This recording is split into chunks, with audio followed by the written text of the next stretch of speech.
क्या आप मानती हैं कि कास्टिंग काउच होता है?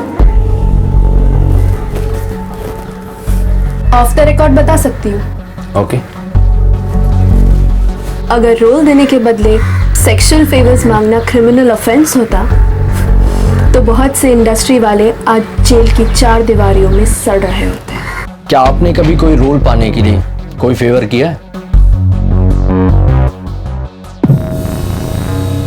सभी को एक ही रंग में तो नहीं रंगा जा सकता, लेकिन बहुत सी लड़कियां ग्लैमर की दुनिया की चकाचौंध के सामने सही गलत को देखने की समझ खो बैठती हैं, कास्टिंग काउच का शिकार बन जाती हैं। क्या ऐसा करने वाले वो लोग हैं जो ठीक से इंडस्ट्री का हिस्सा भी नहीं है और इंडस्ट्री को बदनाम कर रहे हैं, या फिर सच में इंडस्ट्री में ऐसे लोग हैं जो ये सब करते हैं? सच्चाई चाहे जो भी हो, लेकिन बिना आग के धुआं नहीं उठता।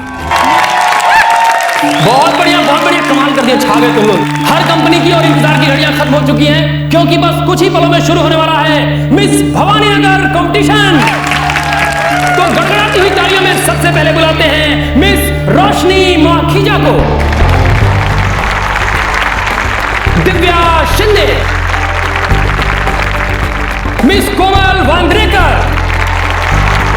Miss Sheetal Sapre, Anjali Pendharkar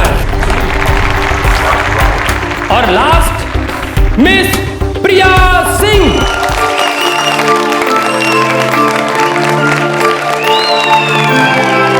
all the best सबको, गुड लक।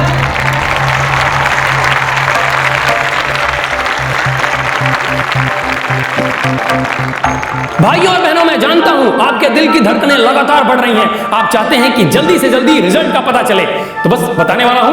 तो दोस्तों, आज के इस कंपटीशन की मिस भवानी नगर है वही जिन्होंने पिछले साल भी इस क्राउन को जीता था, आपकी, हमारी, हम सब की चहेती प्रिया सिंह।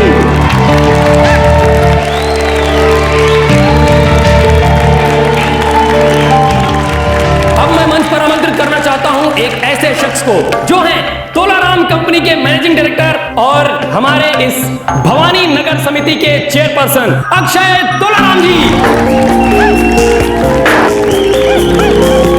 तालियां बजती रहे, तालियां बजती रहे।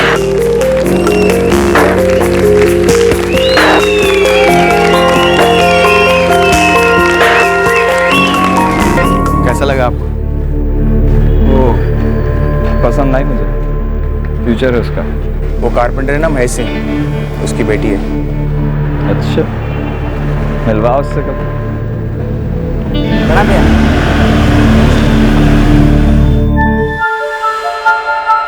फर्स्ट ईयर में हूँ, BN college. Very good. Acting में इंटरेस्ट है? इंटरेस्ट अब बहुत छोटा होगा सर, ये तो मेरा पैशन है। ग्रेट। तो क्या सोचा है, बनना चाहोगी एक्ट्रेस? यही तो मेरा सपना है सर, एक्टिंग करना। बड़ी साफ जबान है तुम्हारी, अच्छा बोलती हो। तुम्हें देखते ही लगा था कि तुम में वो बात है जिसे इंडस्ट्री में एक्स फैक्टर कहते हैं। Thank you so much sir. Sir नहीं प्रिया, अक्षय। वैसे टीवी और फिल्म के बड़े बड़े डायरेक्टर मेरे दोस्त हैं, उन्हें भी नए टैलेंट की जरूरत होती है, कहते रहते हैं अक्सर मुझसे। You should try. Sir I would love to, बहुत इच्छा है मेरी। तो अपनी इच्छा को बाहर निकालो, एक बढ़िया सा पोर्टफोलियो बनवाओ। कहाँ बनवाओगे? यहाँ बनाते हैं, उसके बाद सही जगह पर भेजता हूँ मैं तुम्हें। बाकी टैलेंट तो कूट कूट के भरा है भगवान ने। प्रिया, तुम स्टार हो, स्टार, कोई नहीं रोक सकता तुम्हें। Note my words.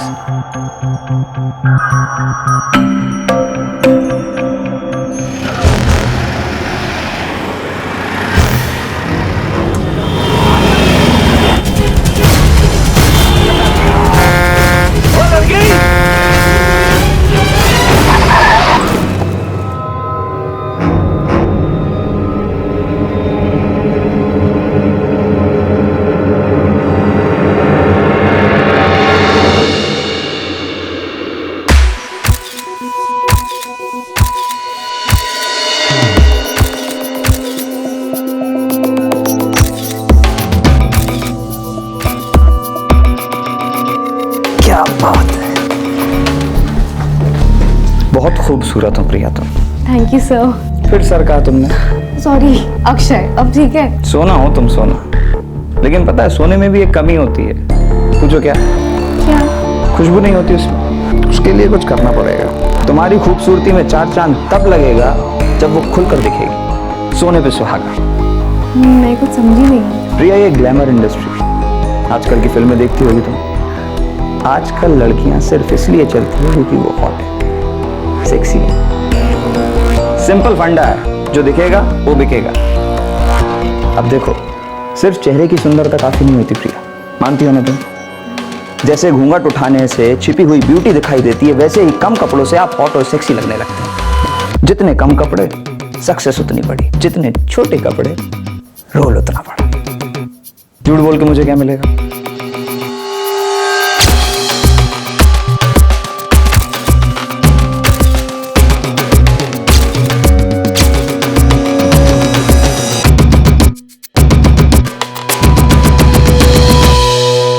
हॉट और सेक्सी।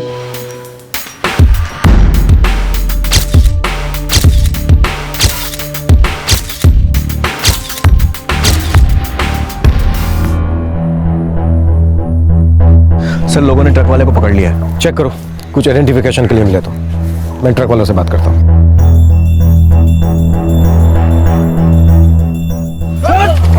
रुको, छोड़ो। साहब, ये ट्रक के ड्राइवर लोग हैं ना, हमेशा घोड़े पे सवार होते हैं। साहब, मैं सच कह रहा हूँ, मेरा यकीन कीजिए। मैंने हॉर्न भी बजाया और ब्रेक भी मारा, पर वो लड़की है कि सामने ही आ गई ट्रक। मैंने जोर से ब्रेक लगाया था, पर वो लड़की इतना नजदीक आ गई कि मैं ट्रक को संभाल ही नहीं सका और वो ट्रक के नीचे आ गई। कसम से साहब, वो लड़की वो खुद ही रास्तों के बीचों बीच आ गई थी, वरना ये तो गाड़ी सही चला रहा था साहब।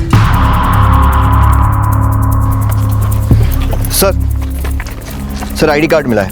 लड़की का नाम प्रिया सिंह है, घर का एड्रेस भी है। घर वालों को इन्फॉर्म कर दो।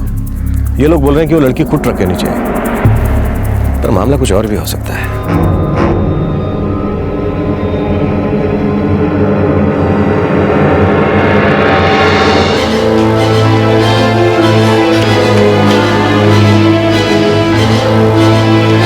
हाँ, वहीं रख दे बगल। क्या हुआ कल्पना? मैं आपको फोन कर रही थी, लेकिन आपका फोन बंद था। हुआ क्या माँ? पुलिस का फोन आया है कि प्रिया? क्या हुआ प्रिया को? पुलिस का फोन आया है कि प्रिया?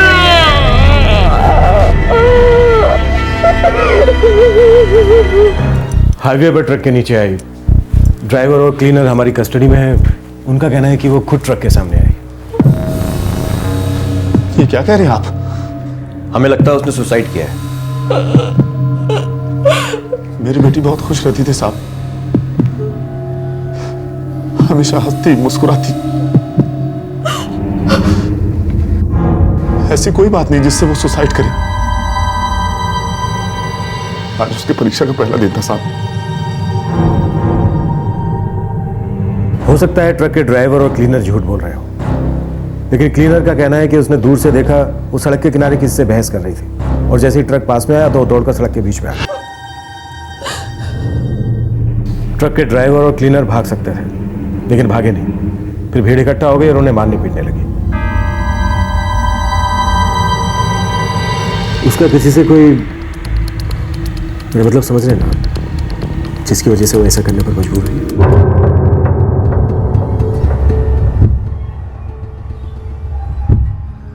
नहीं साहब, वो बहुत पढ़ाकू थी साहब। मैं हमेशा यही चाहता था कि मेरे बच्चे पढ़ लिख कर जिंदगी में आगे बढ़े साहब।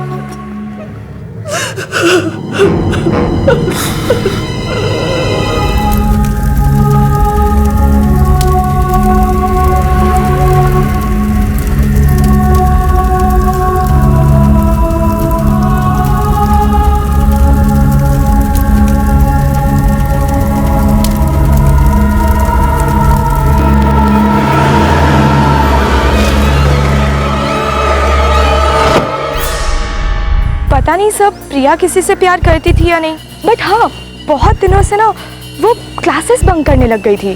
किसी के साथ जाती थी वो? मैंने तो उसे कभी नहीं देखा सर। शायद चार्मी को पता हो, वो उसकी बहुत अच्छी फ्रेंड थी। सर, कोई आइडिया नहीं कि प्रिया किसके साथ जाती थी, लेकिन उसने बोला था कि उसको किसी बड़ी मूवी में ब्रेक मिलने वाला है। अच्छा किसकी मूवी मिल रही है ये तो बता दे। Top secret, big director, big break darling. अच्छा चल कम से कम हीरो का नाम तो बता। अरे सब्र तो कर चाहनी, जब फाइनल हो जाएगा ना तो सबसे पहले तुझे ही बताऊंगी, ठीक है? ये 1 महीने पहले की बात है। पिछले 15-20 दिनों से वो कुछ परेशान सी थी और उसने बातचीत करना भी कम कर दिया था।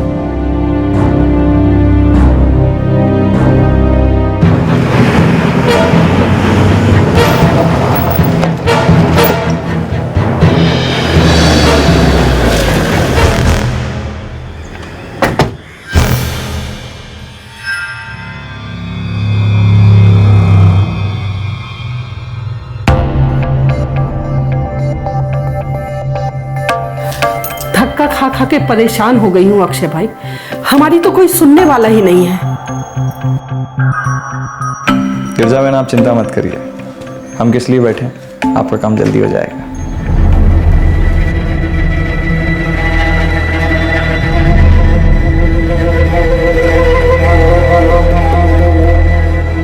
किसी फिल्म के ब्रेक का तो मुझे पता नहीं, पर हाँ प्रिया हमारे चौल की सबसे खूबसूरत और सुंदर लड़की थी। 2 साल से लगातार हमारे इधर की ब्यूटी कॉन्टेस्ट भी जीत रही थी। किसी के साथ कोई चक्कर वक्कर तो नहीं था? सर ये तो मुझे नहीं पता।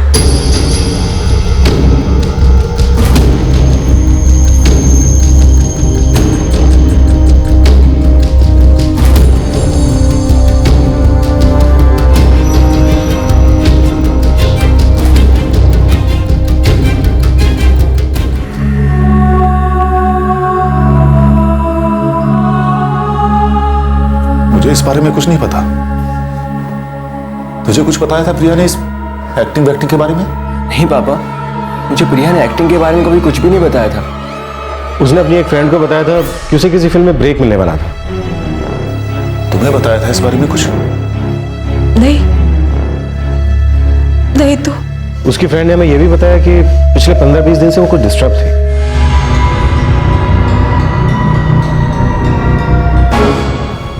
%100% ये एक्सीडेंट केस नहीं है। सर इस लड़की के बारे में जरूर कोई ऐसी बात है जो सबसे छुपी हुई है, जिसका ना उसके कॉलेज वालों को पता है, ना चौल वालों को, और ना ही उसके घर वालों को।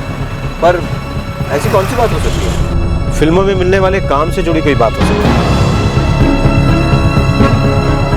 पूरी बॉडी का पोस्टमार्टम किया है मैंने sir. Are you sure? I'm sure वो प्रेग्नेंट नहीं थी।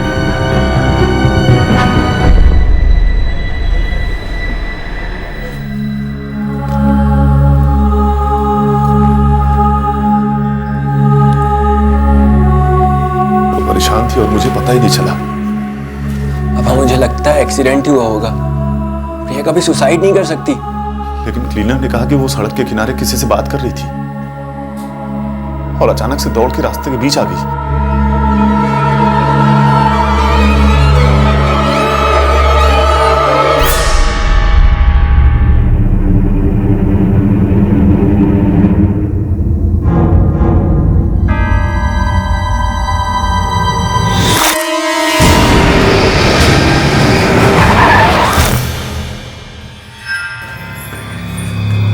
क्या हुआ अक्षय? हाँ आप कुछ परेशान लग रहे हैं? नहीं नहीं कुछ नहीं।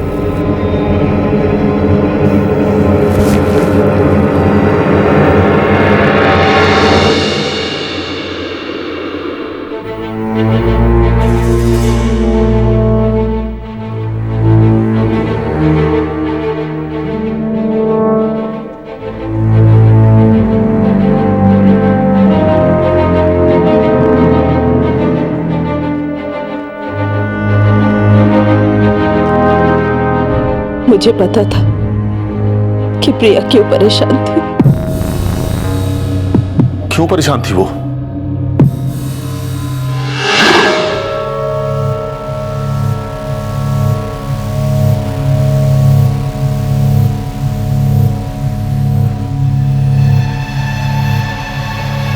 क्या बात है प्रिया? कुछ नहीं माँ। प्रिया मैं कुछ दिनों से देख रही हूँ ना तुम ठीक से खाना खा रही हो, ना किसी से बात कर रही हो। परेशानी क्या है बेटा? सब ठीक तो है ना? हाँ माँ सब ठीक है। इम्तिहान को लेकर परेशान हो ना? थोड़ा सा। तो परेशान मत हो, सब ठीक ही होगा। बस मन लगाकर पढ़ाई करो।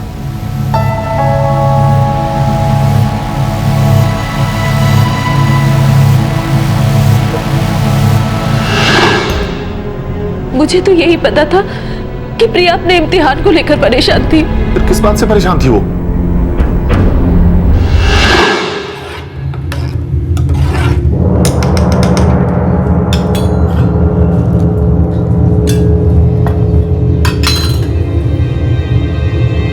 प्रिया? प्रिया? प्रिया?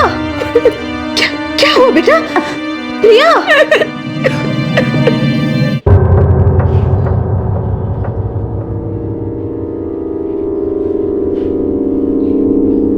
कब से चल रहा है ये सब प्रिया?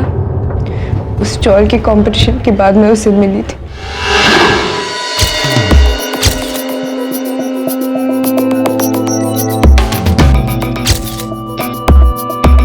प्रिया, तुम्हारा पोर्टफोलियो इंडस्ट्री के टॉप डायरेक्टर को पसंद आया है। सच्ची? हाँ।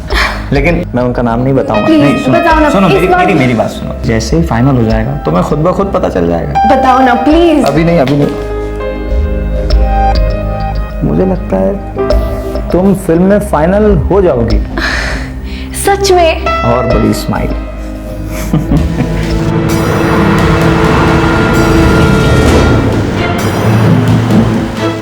बताओ ना अक्षय, कौन है डायरेक्टर? अच्छा ठीक है, फिल्म के बारे में कुछ तो बताओ प्लीज अक्षय, प्लीज।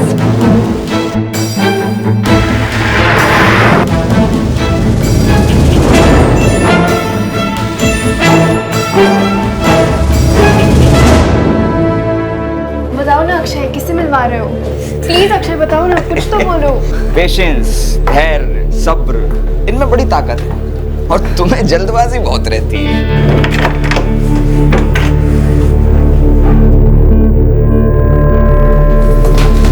आइए, चलो। अक्षय, आपने तो कहा था कि आप किसी डायरेक्टर से मिलवाने वाले हो ना, तो आपने ये रूम क्यों बुक करवाया है? बहुत सवाल करती हो तुम। बैठो। मिलवाने वाला था लेकिन प्लान पोस्टपोन किया। क्यों? क्योंकि तुम्हारा हीरो कोई सुपरस्टार होगा। सच्ची में? हाँ, वो भी टॉप का सुपरस्टार, पर नाम मत पूछना अभी। कहीं वो कोई गैस नहीं, एक बात बता दी। गैस मत करना, नहीं तो सरप्राइज का मजा किरकिरा हो जाएगा। हाँ, आओ इधर देखो। Priya, the next superstar. क्या पता कल मिलो नहीं मिलो। ला ला ला ला ला ला ला। Thank you. थोड़ा। प्रिया, कौन सी फिल्म करने वाली थी तुम?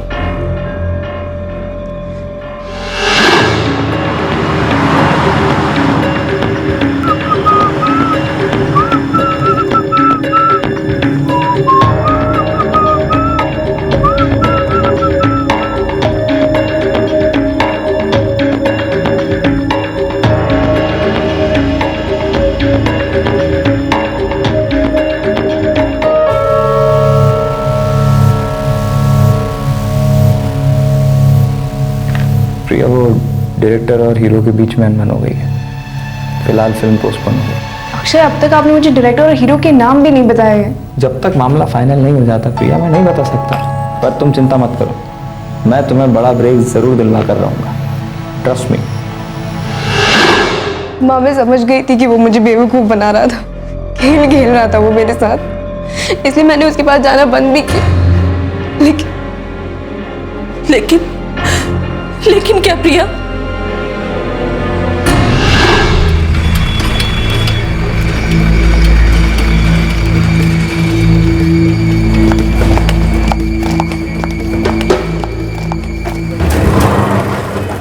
प्रिया,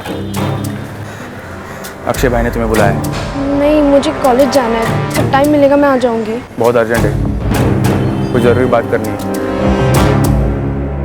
प्रिया, तुम मुझसे दूर क्यों भाग रही हो? अक्षय, मुझसे गलती हो गई, बहुत गलती। मैं अब एक शादीशुदा आदमी है ना, देखिए मुझे माफ कीजिए, मुझे फिल्म चलने तो सुन, तुम्हें मतलब मुझ पे भरोसा नहीं रहा। नहीं, मुझे कोई इंटरेस्ट ही नहीं है। इंटरेस्ट नहीं मतलब क्या मतलब? तो मतलब तुम मुझसे अलग हो रही हो? क्या मतलब अलग हो रहे हैं? तुमने सिर्फ मेरे शरीर का इस्तेमाल किया, समझे?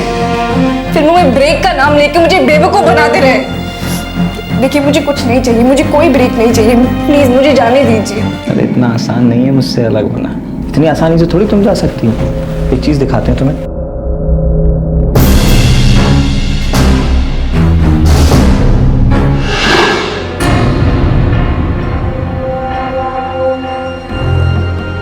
उसने मुझे धमकी दी थी। अब सोचो, ये वीडियो अगर तुम्हारे माँ बाप भाई इनके पास पहुंच जाए, क्या बीतेगी? टूट जाएंगे बेचारे, संभाल ही नहीं पाएंगे अपने आप।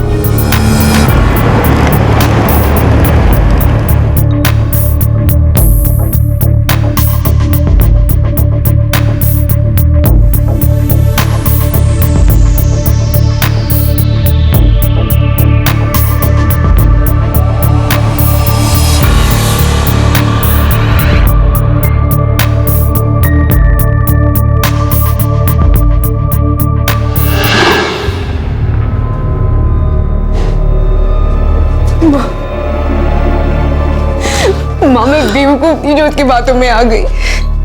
मैं समझ गई थी कि मुझे ये सब नहीं करना चाहिए था, पर मैं क्या करती। वो रोज धर्म और बहन को भेजता था, मुझे अलग अलग जगहों पे लेके जाता था, मुझे बहुत ठंडा महसूस होता था, घिन आने लगी थी मुझे खुद से। प्रिया चुप कर, एकदम चुप। मैं तुम्हारे पापा से बात करूंगी। नहीं नहीं माँ, उनको मत बताइए प्लीज, वो सहन नहीं कर पाएंगे, टूट जाएंगे वो, उनको मत बताइए। अच्छा ठीक है, जब तुम्हारे इम्तिहान खत्म हो जाएंगे तो हम तुम्हारे पापा से बात करेंगे।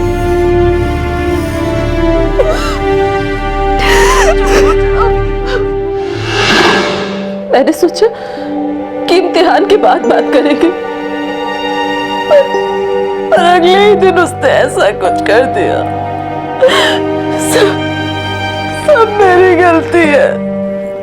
तुम उसी समय मुझे ये बात बता सकती थी कल्पना। बता सकती थी, पर मालूम नहीं क्यों नहीं बताया मैंने। मुझे क्या पता था कि प्रिया ऐसा कुछ कर देगी, हमें छोड़कर चले जाएगी वो।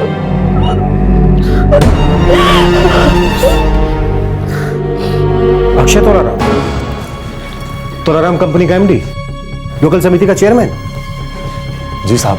चिटफंड किंग नैनसुख तोलाराम का बेटा। जी, वो बहुत बड़े लोग हैं साहब।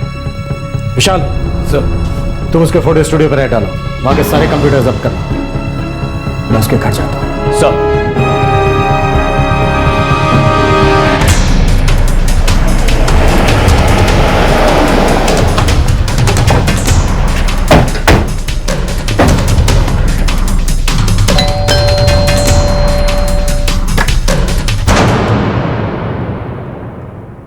अंदाजा भी नहीं है क्या कर रहे हैं, किसके साथ कर रहे हैं। क्या लगा रखा आप लोगों ने? आप जानते नहीं हम कितने इज्जतदार लोग हैं। जी, आपके बेटे ने आपकी इज्जत पर चार चांद लगाने का काम किया है। क्या? कैसा चार चांद? बाबूजी पता नहीं किस बात का इल्जाम लगा रहे हैं ये मुझ पे। बिना किसी सबूत के उठा रहे हैं तुम। लेके जाओ इसे। कैसे? देखिए मैं ऊपर तक जाऊंगा, देख लूंगा आप लोगों को मैं। जरूर, मैं इसका सारा कच्चा चिट्ठा ऊपर तक भेज दूंगा। कंप्यूटर, लैपटॉप, मोबाइल, हर चीज जब्त कर। Okay sir. मम्मा मम्मा ये मैं प्ले स्टेशन लेके जा रहा।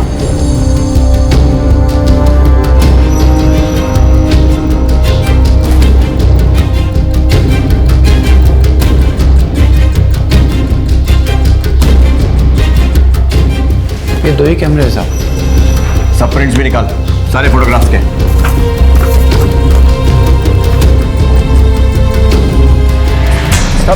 सब बात क्या है? सब हुआ क्या? सब बात आता देखो। अरे साहब लेकिन हुआ क्या है? लेकिन हुआ क्या है साहब?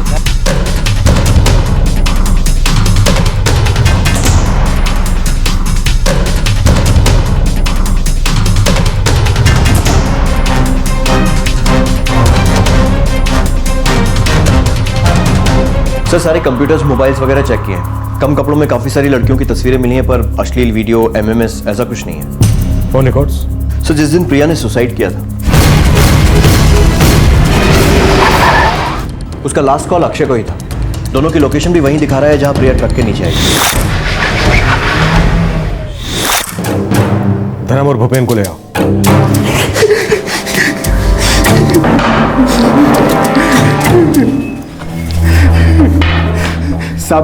सब सच बताता हूँ।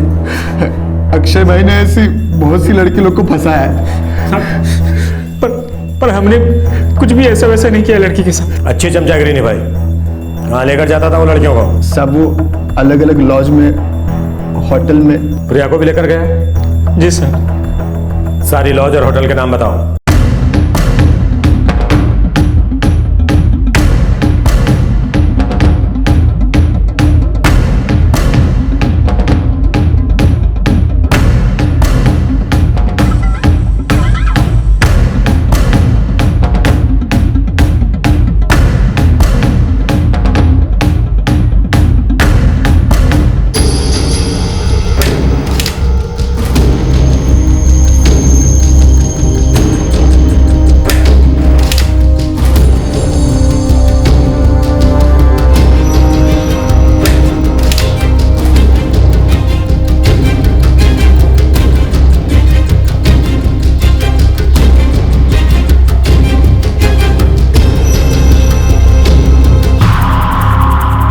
बहुत लड़कियों का नाजायज फायदा उठाया। सर कुछ लड़कियां तो चौल की भी थी। अजीब है ना उन्होंने इसके बारे में आपस में कोई बात की, ना ही कोई कंप्लेन की। सर पावरफुल आदमी है और बाप का भी बड़ा रसूख है। इसके रसूख को थोड़ा सुखाते हैं। ले आओ इसे। ए फिल्मी चक्कर, एक भी झूठ बोला ना तो तेरी हड्डी पसली कर दूं। पुलिस थाने के स्पेशल इफेक्ट नहीं देखे हैं तूने अभी तक। चल बोल, प्रिया ने तेरी वजह से सुसाइड किया ना? सर मैं झूठ नहीं बोल रहा हूँ सर। मैं मानता हूँ सर प्रिया के साथ मेरे संबंध। मैं ये भी मानता हूँ सर कि फिल्मों में ब्रेक दिलाने के लिए मैंने प्रिया को वादा किया था। पर सर संबंध? तूने सब लड़कियों को बहला फुसलाकर उनके साथ शारीरिक संबंध बनाए।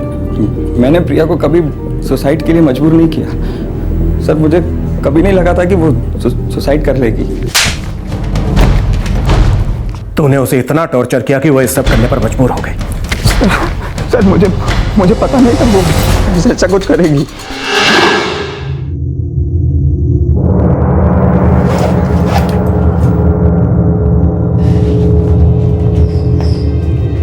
माँ, मैं एग्जाम के लिए जा रही हूँ। प्रिया, शांत मन से इम्तिहान देना। हम इम्तिहान के बाद तुम्हारे पापा से बात करेंगे। खुश रहो।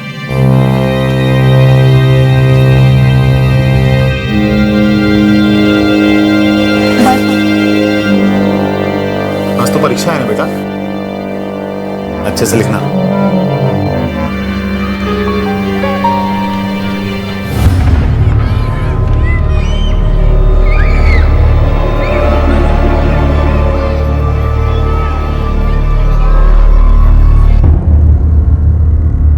पेपर कैसा गया तेरा? ओके था यार। अच्छा, तेरी मूवी कब से शुरू हो रही है? उसके बारे में अब तक कुछ नहीं पता। क्या हुआ प्रिया? तू कुछ डिस्टर्ब है क्या आजकल? नहीं ऐसी कोई बात नहीं है। मैं निकलती हूँ। हाँ ओके, बाय, टेक केयर।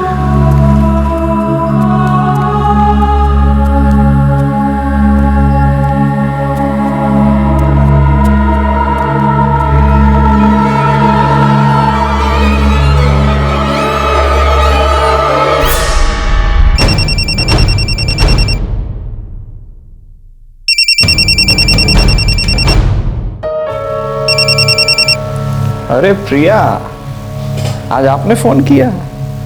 सूरज कहाँ से निकला है आज? अक्षय, मुझे तुमसे मिलना है अभी। बोलो कहाँ हो तुम? पिक कर लेता हूँ। हाईवे। ग्रेट, सब फिक्स कर रखा है। तुमने बुलाया और हम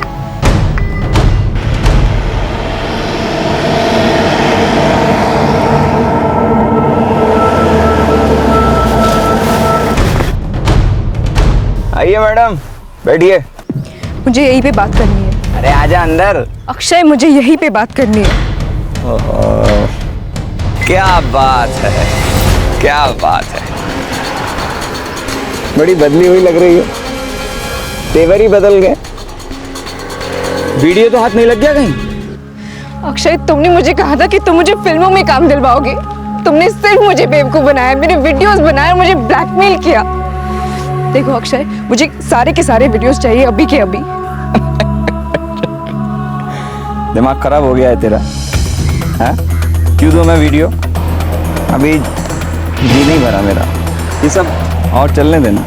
मैं नहीं जी सकती और तुम क्यों मेरी जिंदगी बर्बाद करना चाहते हो अक्षय? प्लीज। चल ठीक है, दे दूंगा मैं तुझे वीडियो।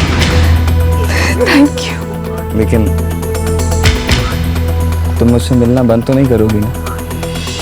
क्योंकि क्या है ना, वो वीडियो की कई कॉपीज बना रखी है मैंने। अक्षय तुम एक शादीशुदा आदमी हो, एक बच्चे के पिता हो तुम। धमकी दे रही है मुझे? बीवी बच्चों की धमकी दे रही है? उनके पास जाके बोलना है तुझे? हाँ, जा जा जाके बोल दे। कौन मानेगा तेरी बात? मैं तो कह दूंगा 2 कौड़ी की लड़की पैसों के लिए मुझे ब्लैकमेल कर रही है, और फिर उसके बाद तुम्हारे वीडियो तुम्हारे घर पर पहुंच जाएंगे, तब तुम क्या करोगी? प्रिया, जब जब मेरा मन करेगा तब तब तुझे आना पड़ेगा, और तू आएगी।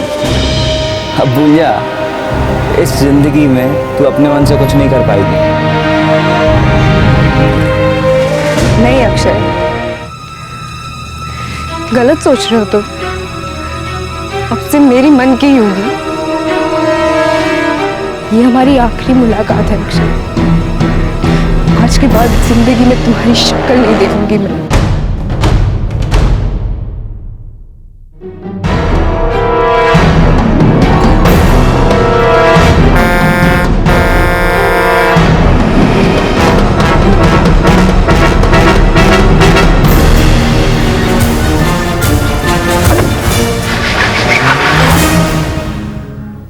कहाँ हैं सारे वीडियोस? सर सब मिटा दिए। लेके जाओ इसे। चल। सर कम से कम 7-8 लड़के हैं जिनको एक्सप्लॉइट किया है इसने, ज्यादा भी हो सकती हैं। हमें उनसे बात करनी चाहिए। नहीं, ऐसी लड़कियां परेशान हो सकती हैं। शायद हमें किसी साइकोलॉजिस्ट को साथ में रखना चाहिए। यंग लड़कियां हैं, उनके दिमाग पर कोई बुरा असर नहीं पड़ना चाहिए।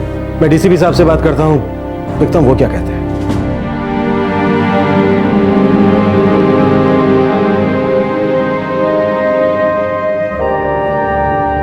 बड़ी गलती हो गई मुझसे।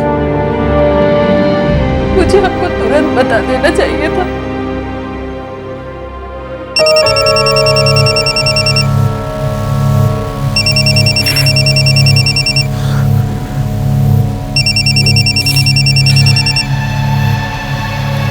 हेलो, महेश सिंह बोल रहा हूं। नैन सुख तोलाराम बोल रहा हूं। जो होना था सो हो चुका, उसे बदला तो जा नहीं सकता, लेकिन मेरे बेटे की जिंदगी खराब हो रही है, इसलिए तो केस वापस ले ले।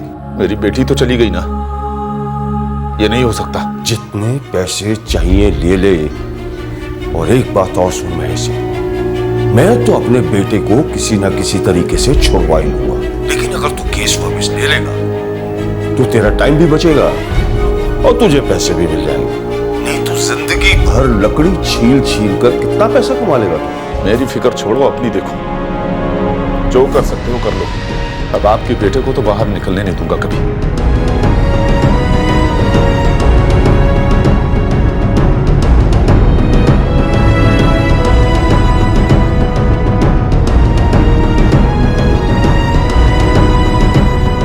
अपनी जिंदगी खत्म कर लेना कभी कोई समाधान नहीं होता। प्रिया को ऐसा नहीं करना चाहिए था, बल्कि उसे लड़ना चाहिए। उस आदमी को बेनकाब करना चाहिए था। वो ये समझ बैठी कि उसने जो किया उसकी सजा भुगतनी होगी उसे।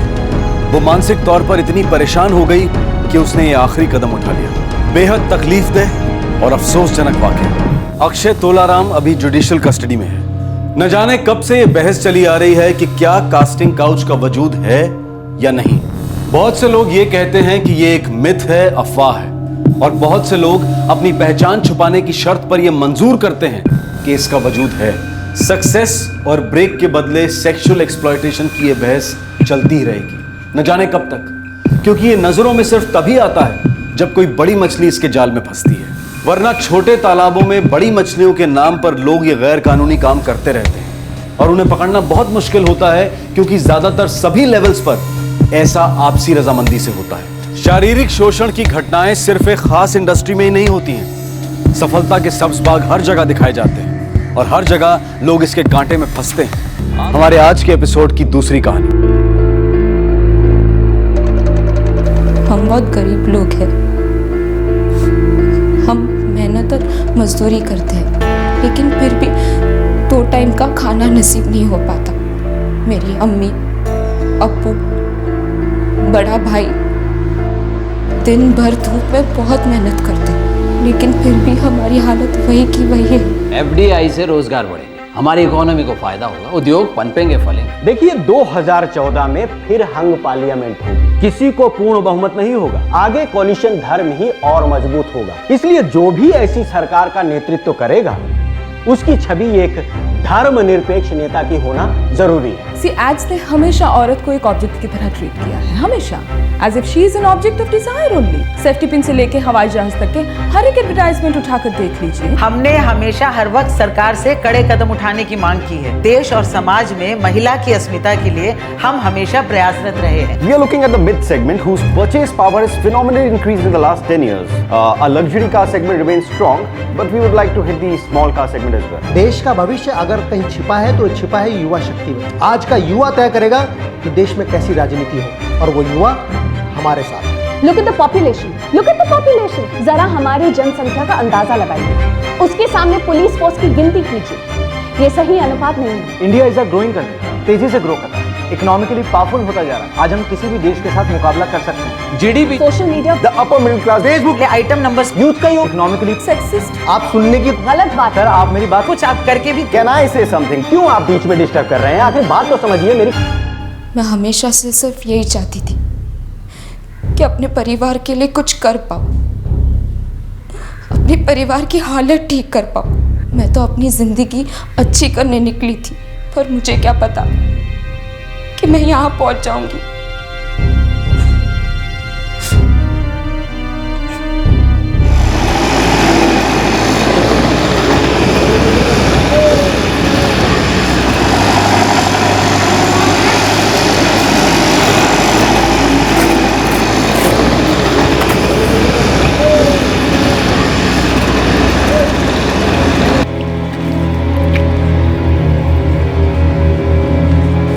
देख, अगर तुझे इतनी परेशानी हो रही है, इतनी चिंता हो रही है, तू सौरभ को फोन करना, सब सच पता चल जाएगा।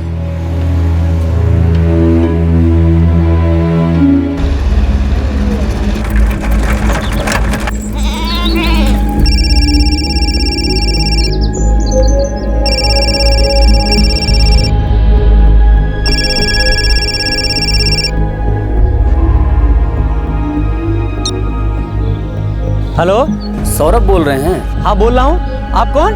जी हम राम शिवहरे बम्बई से। बताइए क्या बात है? आप नफीसा को जानते हैं? नफीसा शेख। नफीस? हाँ मैं जानता हूँ, वो दीवापुर वाली ना। मैं 2 साल पहले वहीं रहता था, हमारी पड़ोसी थी वो, लियाकत भाई की बेटी।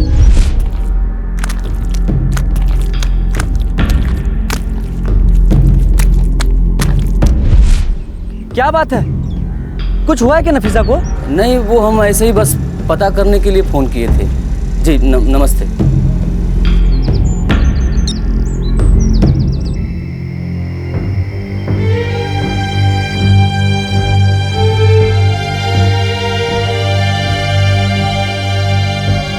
तू क्यों उस लड़की की फिक्र में मरा जा रहा है?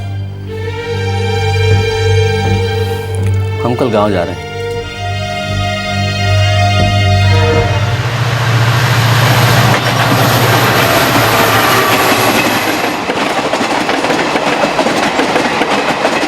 राम, बिहार से मुंबई आया एक मजदूर वापस अपने गांव जा रहा था। 19 साल की एक लड़की नफीसा के लिए फिक्रमंद। उसने नफीसा की दुर्दशा की दस्तक सुन ली थी और वो इसी उधेड़बुन में था कि उसकी मदद कैसे की जाए।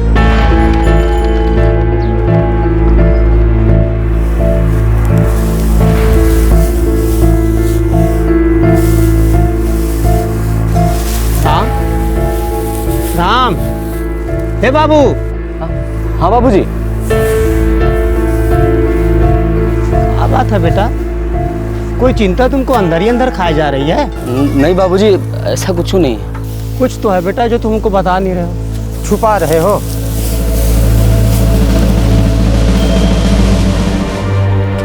पच्चीस का हो गया हमारा बेटवा, एगो अच्छी सी लड़की देखकर अब इसका ब्याह कर दीजिए। बम्बई में न जाने कहाँ उल्टा सीधा खाता होगा बचवा। देखिए तो कितना दुबला हो गया हमारा बेटा। क्या बात है, बता भी दे।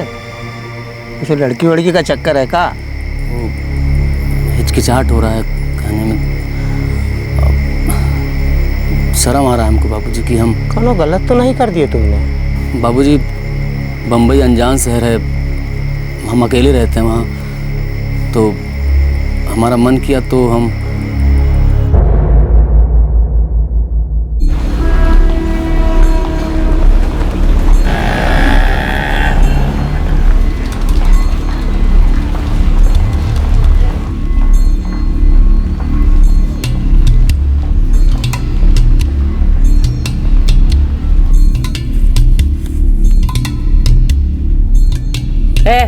देख तो कौन खाली है?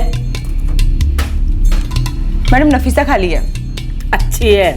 अबे जा जाके बैठ जा उसके साथ।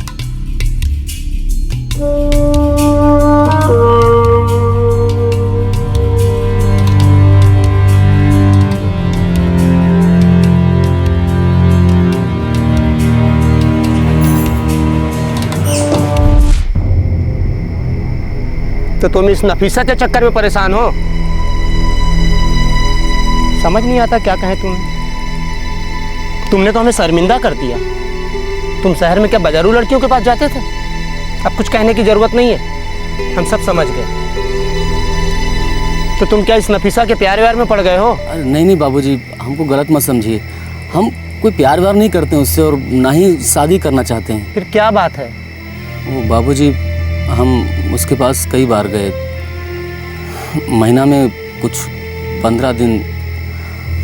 अब बाबूजी हम मुंबई में अकेले रहते हैं, और वहाँ रह के आप लोग का हर रोज़ बहुत याद आता है। पूरा दिन दोपहर में काम करके पक जाते हैं। अब जब हम नफीसा के पास गए तो हमको अच्छा लगा, उसके साथ खुशी मिलने लगी हमको। क्या कहना चाह रहे हो, हमारे समझ नहीं आ रहा कुछ। नफीसा बहुत अच्छी लड़की है बाबूजी, वो बिल्कुल वैसी नहीं जैसा उसे बना दिया गया है। उसके साथ तो बड़ा ज़बरदस्ती हुआ है।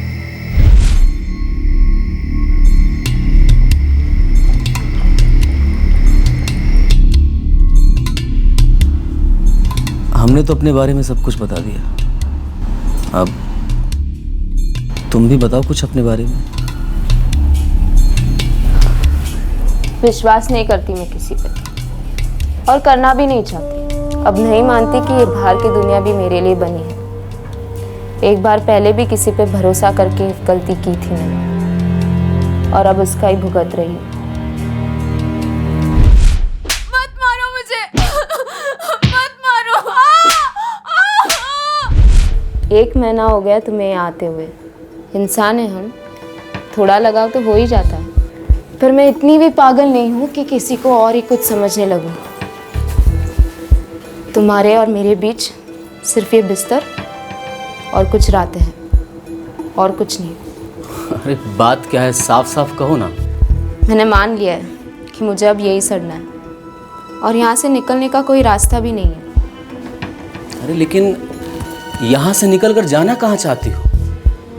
अपने परिवार के पास। परिवार है तुम्हारा।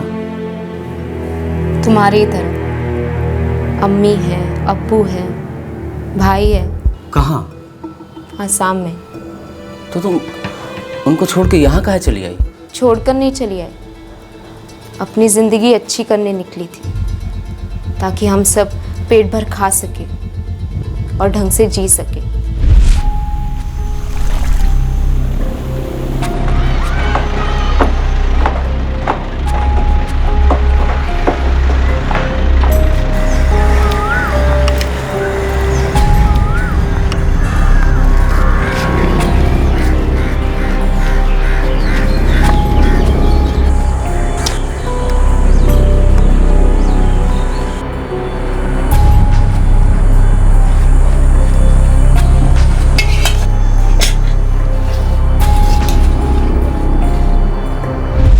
हम सब काम करते थे, पर इतना भी नहीं कमा पाते कि सब पेट भर कर खा सके। कोई उम्मीद नहीं थी। तुम यहाँ कैसे पहुंची? अरे चल तो सही नफीसा, मैं तेरी लाइफ बना दूंगा। बता यहाँ पे रखा ही क्या है, और ऐसी नरक जैसी जिंदगी जीने से क्या फायदा नफीसा? ऐसे अम्मी अब्बू को छोड़कर जाने में मुझे बहुत डर लग रहा है। तुम लोग रोज तो मर ही रहे हो ना, डर के ही सही एक बार तो जी लो। और फिर कुछ ही दिनों की तो बात है, तू ही सोच तेरी कामयाबी को देखकर वो लोग कितने खुश होंगे। सलमान हमारा पड़ोसी था, बचपन से ही जानती थी मैं उसे। वो हमेशा गांव के बाहर शहर में पैसे कमाने जाता, बहुत पैसे कमाता और अच्छे ढंग से रहता था। वो प्यार करता था तुमसे? पता नहीं, हमेशा कहता कि शहर में बहुत अच्छा काम है, पैसा है। मैंने भी मुंबई के बारे में बहुत सुना था, सब बोलते थे कि मुंबई बहुत बड़ा है। अच्छा, तो सलमान तुमको यहाँ लेकर आया था? हाँ, लेकिन उसने किसी को भी बताने से मना कर दिया था। अप्रैल 2010 की बात है, वो पहले निकल गया था। उसने मुझसे कहा कि तू एक दिन बाद निकल, ताकि किसी को पता ना चले कि हम साथ निकले थे। और फिर वो मुझे गांव के बाहर मिला।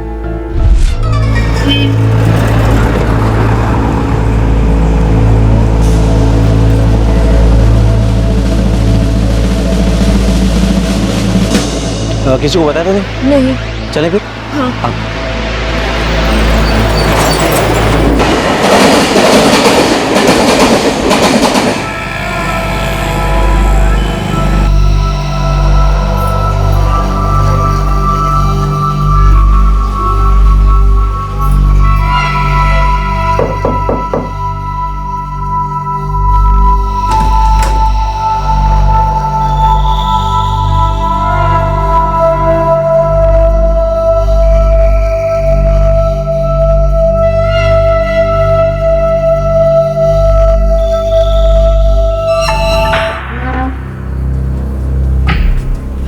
सलमान, ये तो मुंबई नहीं है ना?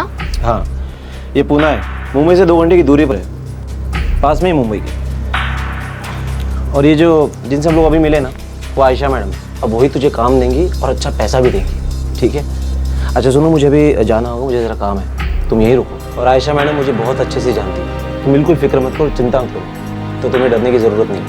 सलमान, अम्मी अब्बू और भाई बहुत परेशान हो रहे होंगे ना? मुझे उन्हें बता देना चाहिए कि मैं यहाँ हूँ और ठीक हूँ। अरे नफीसा, तू पहले काम तो शुरू कर, हम उन्हें बाद में बता देंगे। और बताना क्या, बुला लेंगे उन्हें, ठीक है?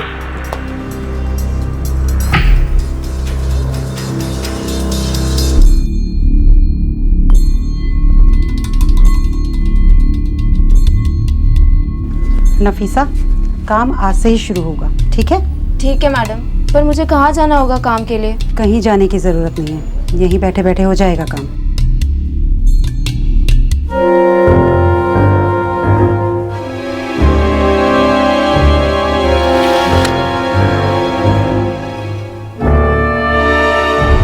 उस आदमी ने मेरे साथ जबरदस्ती की। मैं चीखी, चिल्लाई, रोई, कुछ फायदा नहीं हुआ। उसने वही किया जो वो कर रहा था और चला गया। बाद में आयशा मैडम ने कहा कि सलमान ने मुझे 30,000 में बेच दिया है और वो मुझे ये काम दिलवा के गया। बस तब से मैं यही कर रही हूँ। मैं चीखती, चिल्लाती, रोती, फिर लगा कि किसी और को दोष क्यों दूँ। ये सब तो मेरा ही किया धरा है। मैंने सलमान पे विश्वास किया और यहाँ आप पहुँची। मैंने कई लोगों से बात करने की कोशिश की जो मेरे पास आते थे, उनसे मदद मांगी। फिर अगले ही दिन आयशा मैडम के आदमी मुझे खूब पीटते, मारते, मेरी जान निकल जाती थी। बहुत दर्द होता था, सहन नहीं कर पाती। फिर पता चल गया कि ये बाहर की दुनिया के बारे में सोचना ही बेकार है। 6 महीने पहले मुझे आयशा मैडम ने लक्ष्मी को बेच दिया और वो मुझे यहाँ ले आई। आखिरकार मैं मुंबई पहुँच ही गई। वो बहुत गरीब लड़की है, बिल्कुल हमारी तरह। उसका परिवार भी बिल्कुल हमारी तरह है। हम तो अपना परेशानी से भाग के जाते थे उसके पास आराम के लिए, लेकिन अब ये सब हमको बहुत तकलीफ दे रहा है।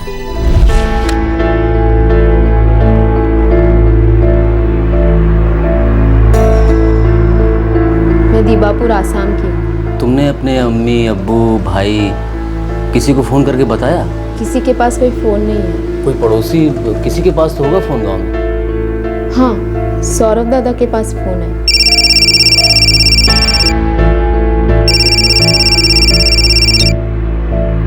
हेलो। ये सब कुछ 1 महीना पहले की बात है। नफीसा के अब्बू लियाकत शेख ईटा भट्टी में काम करते हैं बाबूजी। तो फिर तुम क्या चाहते हो?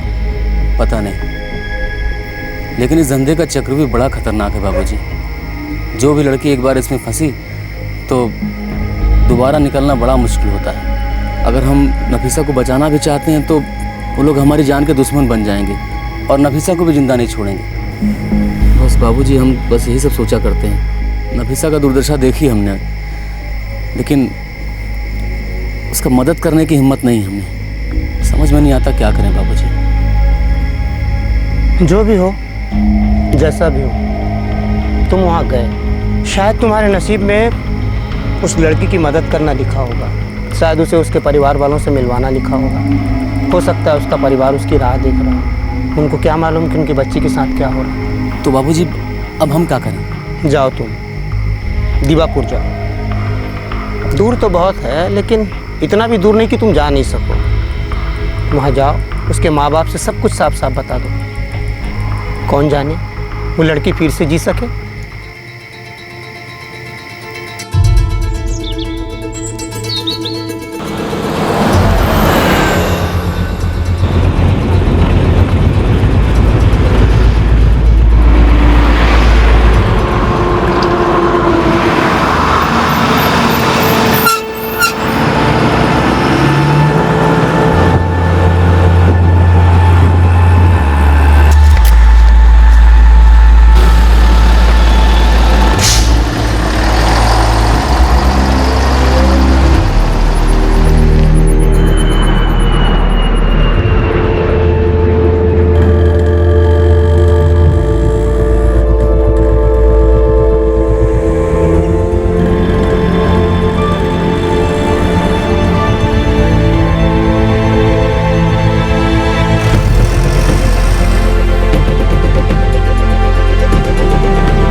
कोई आया है, बोल रहा है उसे मालूम हमारी नफीसा किधर है।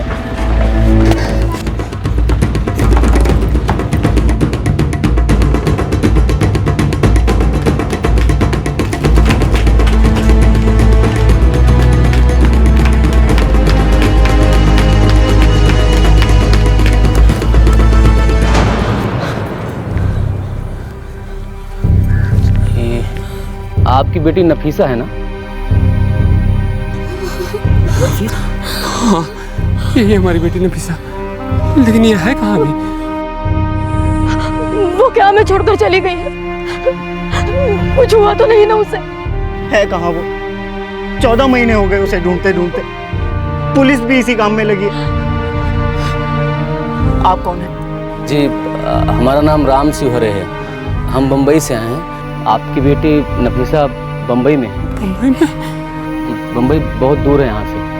लेकिन वो कर क्या रही है वहाँ? क्या करती है वो उधर? जी, वो घर से भाग के नहीं गई थी, बल्कि उसको फंसाया गया था। फंसाया गया? क्या? लेकिन किसने? और वो भी है कहाँ?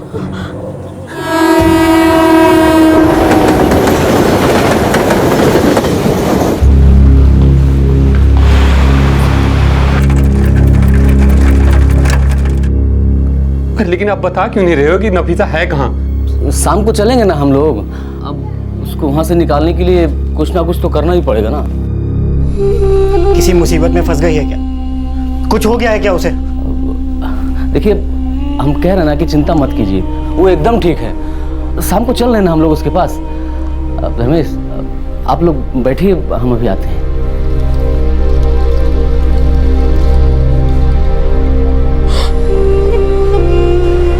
तूने उन्हें बताया नहीं? वो लोग बहुत दूर गांव में रहता है। हमको तो डर लग रहा है कि अगर हमने उनको बता दिया कि नफीसा वैश्या बन गई है तो पता नहीं वो लोग क्या करेंगे। ये भी हो सकता है कि वो लोग दोबारा उसे अपनाए भी ना। तूने तो कहा था उन्होंने पुलिस स्टेशन में रिपोर्ट दर्ज करवाया। हाँ, किए थे अपना गांव में। वो लोग कंप्लेंट में काफ़ी साथ में लेकर आए हैं। धर्मेश यार, हमको समझ में नहीं आ रहा कि हम कोठे पे जाके नफीसा को कैसे छुड़ाएं। देख राम, तू कोई फिल्मों का हीरो नहीं है जो कोठे पे जाएगा और 10-10 लोगों से लड़के उस लड़की को बचा के लाएगा। तुझे दीवापुर की पुलिस को बता देना चाहिए था नफीसा का ठिकाना, शायद वो कुछ कर सके।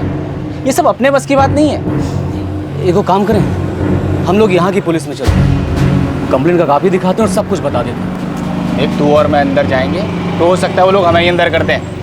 उन्हें लगेगा हमारा कोई लफड़ा है उनके साथ। अगर तुझे ऐसा ही करना है तो नफीसा के माँ बाप को साथ लेके चलते हैं।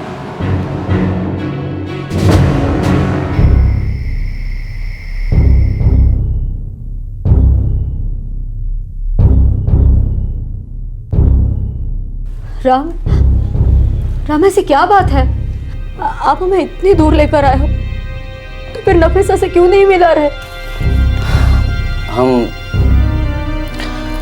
एक बात छुपाए आप लोगों से, वहाँ गांव में भी नहीं बताए।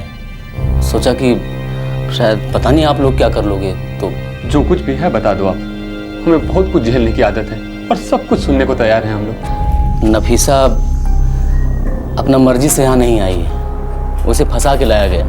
वो जो आपका पड़ोसी है ना, सलमान कुरैशी, वही लेकर आया उसको। सलमान?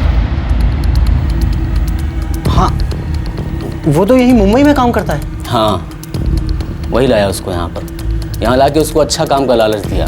बोला कि बम्बई में बहुत पैसा दिलाएगा, और ये भी बोला कि एक बार पैसा आ गया तो तुम अपना परिवार का दुख दर्द तकलीफ सब दूर कर सकती हो। और उसके बाद उसको कोठा पे ले जाके बेच दिया। इतना तकलीफ सहा बेचारी ने कि अब उस नरक को ही अपना जिंदगी मान बैठी है। पिछले 1.5 साल से मेरे बच्चे इस हालत में। जी, तुम उसे वहीं कोठे में मिले? हाँ, वहीं उसने हमको सब कुछ बताया, तभी तो हम आप लोगों तक पहुंच सके। हम कल यहाँ के पुलिस स्टेशन में चलते हैं। अब अगर हमने बचाने की कोशिश किया तो फिर हम और नफीसा दोनों की जिंदगी मुश्किल में पड़ जाएगी।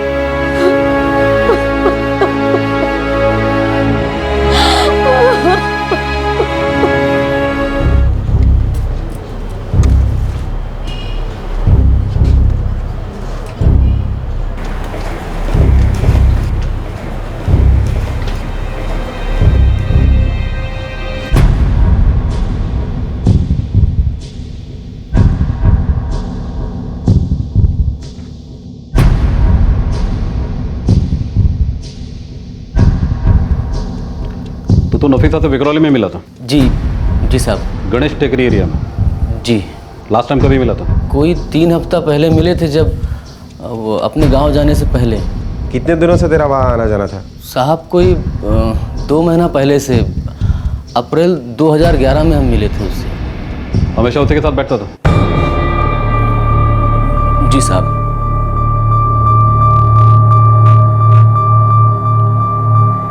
और अभी 3 हफ्तों से तुम आ गया नहीं? नहीं साहब। देखो, लड़की को तुम वहां से निकाल लेंगे, लेकिन हमें पहले पक्का करना होगा कि नफीसा अभी भी वहां है कि नहीं। क्या मतलब सर? मतलब ये कि लड़का लगातार लड़की के पास जाता था और अभी 3 हफ्तों से गायब है। बहुत होशियार होते हैं लोग इन मामलों में। जरा सी बात हुई कि सब इधर उधर कर देते हैं। तो पहले हमें ये पता करना पड़ेगा कि लड़की वहाँ है भी या नहीं। क्या उन लोगों ने उसे कहीं आगे करवा दिया? और अगर ऐसे ही छापा मारते और लड़की वहाँ नहीं मिली तो वो लोग आगे खबर करवा देंगे। शायद उस वजह से नफीसा को तकलीफ भी हो सकती है। समझ रहे हैं ना आप? जी साहब। 1-2 दिन का टाइम दीजिए, हम अच्छी तरह से तहकीकात कर लेते कि नफीसा वहाँ है और सही सलामत है कि नहीं। साहब हम जाके पता लगाएं। ऐसा किया तो उन्हें पता चल जाएगा कि नफीसा तुम्हारी वजह से बाहर हुई है, फिर वो तुम्हारे पीछे पड़ जाएंगे, बेकार में मुसीबत में आ जाओ।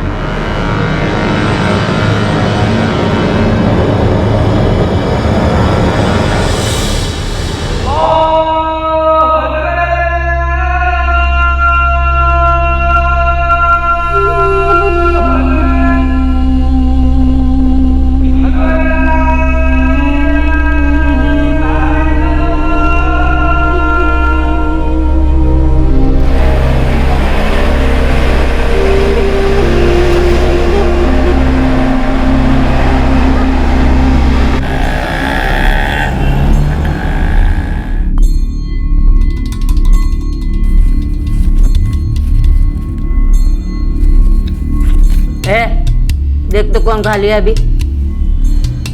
मैडम उषा खा लिया। और सही है, सब जानती है।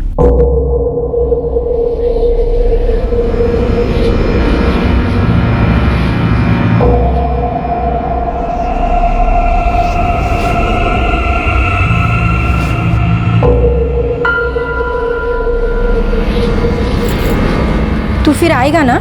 हाँ जरूर आऊंगा। वैसे एक बात बता, नफीसा नाम की कोई है क्या यहाँ? क्यों, इधर दीवार पे नफीसा का पोस्टर लगा है क्या? नहीं रे, ऐसे ही पूछा। कोई एक दोस्त बहुत तारीफ कर रहा था उसकी, सोचा देख तो लूं क्या चीज है वो।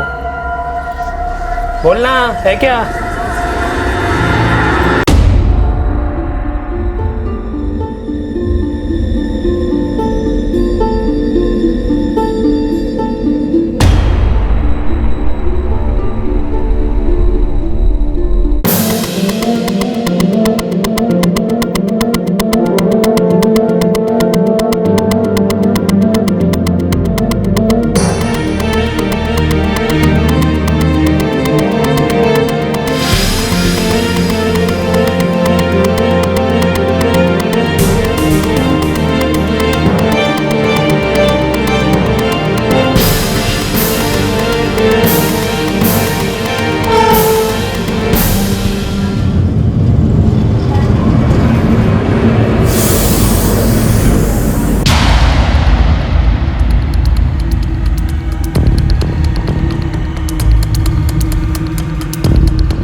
चलो चलो चलो निकलो। सुरेखा चलो।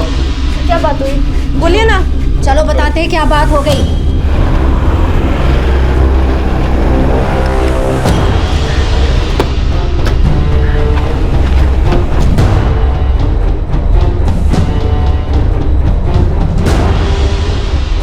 अरे मुंह से बोलना, हाथ क्यों लगा रही है? मुंह से बोल।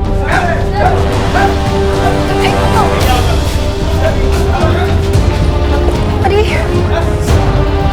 अभी पर क्या है, छोड़ो ना। बैठ के बात करते हैं ना, क्यों खाली पीली टाइम वेस्ट करने का? अरे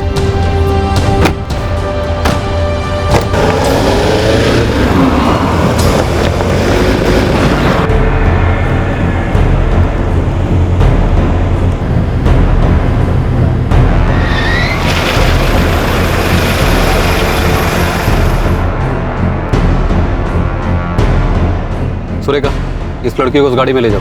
लक्ष्मी और बाकी दूसरी लड़की को यहाँ ले आओ। Okay sir.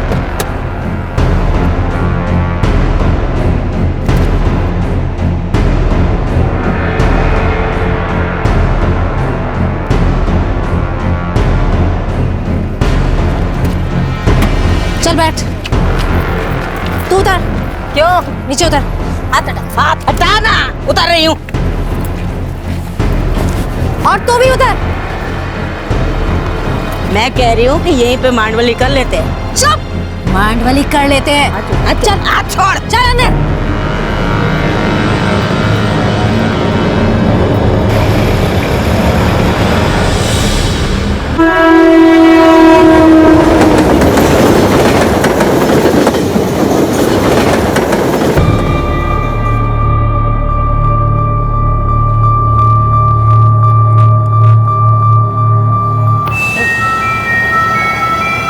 साहब मैं कहती हूँ कि जो करना है यही कर लो, मतलब जो भी पैसे का लेन देन है, काहे को खाली पीली टाइम वेस्ट करने का। हाँ धंधे का टाइम है। टाइम खत्म हो गया तेरा, तेरा धंधा फिनिश।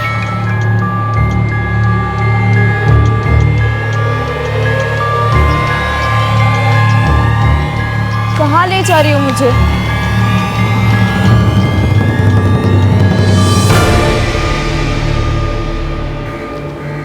वो रे नफीसा।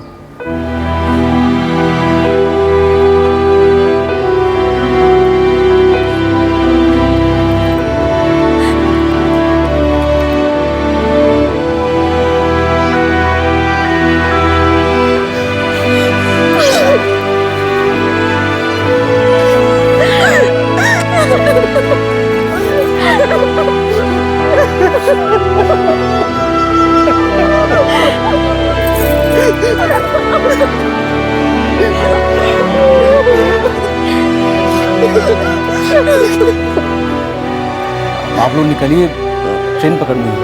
क्या कर रहे हैं? जाइए।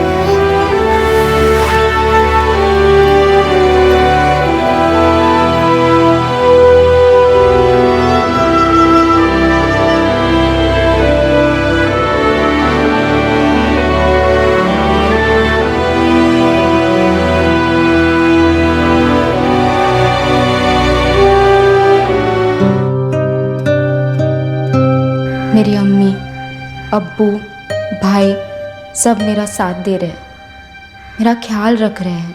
मेरे ज़िंदगी के इन 14 महीनों में जो मेरी हालत हुई, जिन तकलीफ़ों से मैं गुजरी, वो भुलाना मुश्किल है। लेकिन अब फिर से मैं अपनी ज़िंदगी अपने हाथों में लेने की कोशिश कर रही हूँ, धीमे धीमे लेकिन मजबूती से।